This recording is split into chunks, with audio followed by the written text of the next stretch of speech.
আসসালামু আলাইকুম দর্শক মণ্ডলী, আইপিএস মার্টে আপনাদেরকে স্বাগতম। আমরা আজকে আপনাদেরকে কিছু টুকা জিনিস দেখাবো, যেটা হলো আমাদের বিভিন্ন রকম সোলারের সেটআপের কাজে আসে। তার মধ্যে একটা হচ্ছে এটা হচ্ছে এটিএস, অর্থাৎ অটোমেটিক ট্রান্সফার সুইচ, আর এটা হচ্ছে সার্জ প্রোটেক্টর। তো এখানে মূল বিষয়টা হচ্ছে এটা অটোমেটিক, আর কিছু পাওয়া যায় হলো ম্যানুয়াল।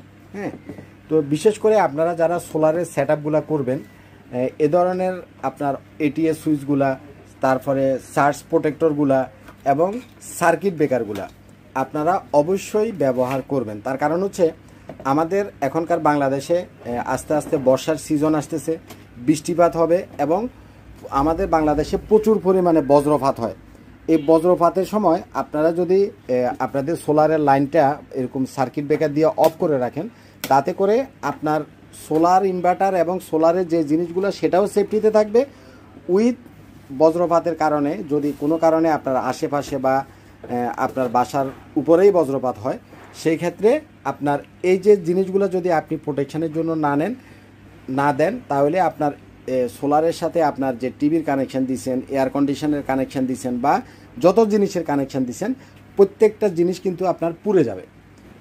এখানে একটা বিষয় অনেকেই আপনাদেরকে বলে না, সেটা হচ্ছে যদি কোনো জিনিস টোটালি পুড়ে যায়, একেবারে পুড়ে যায়, সেটা ইলেকট্রনিক জিনিস পুড়ে গেলে কোনো সার্ভিস ওয়ারেন্টিতে পড়ে না। আপনাকে একটা কোম্পানি 3 বছরের সার্ভিস ওয়ারেন্টি দিল, 2 বছরের সার্ভিস ওয়ারেন্টি দিল, আপনি চিন্তা করলেন যে না, বজ্রপাতে পুড়ে গেলেও আমার কোনো সমস্যা নেই, আমার তো ওয়ারেন্টি আছে। এই জিনিসটা কোনো দোকানদারই আপনাদেরকে বলে না। সেটা হচ্ছে যে যদি কোনো জিনিস আপনার বজ্রপাতের কারণে বা কোনো কারণে টোটালি পুড়ে যায়, পুড়ে গেলে পোড়া জিনিসের কোনো ওয়ারেন্টি কেউই আপনাকে দিবে না।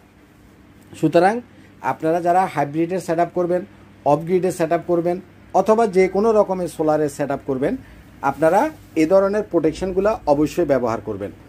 এক হচ্ছে সার্জ প্রোটেক্টর, সার্কিট ব্রেকার এবং চেঞ্জ ওভারটা মূলত আপনার যে কাজে আসে, এটা হচ্ছে দুই দিক থেকে আপনাকে আউটপুটটা দিতে পারে, সোলার থেকে এবং ইলেকট্রিসিটি থেকে।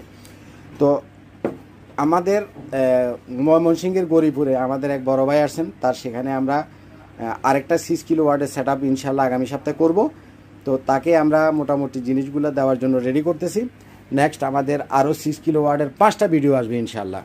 এই যে পোলাটারে দেখছেন আমার বাইক না, সুমন, হয় হলো খালি দেরি করে, স্ট্রাকচার বানাইতে দেরি হয়, কয় মামা একটা কাজ দিয়েছেন এটা করে শেষ করতে পারি না, আরও 3টা দিয়েছেন, ওর লেগে আমার যত দেরি হয়। তো যাই হোক, আগামী সপ্তাহের ভিতরে 6 কিলোওয়াটের আমাদের 5টা কাজ আপনাদেরকে আমরা ইনশাআল্লাহ উপহার দিব। তো এই প্রোটেকশনগুলো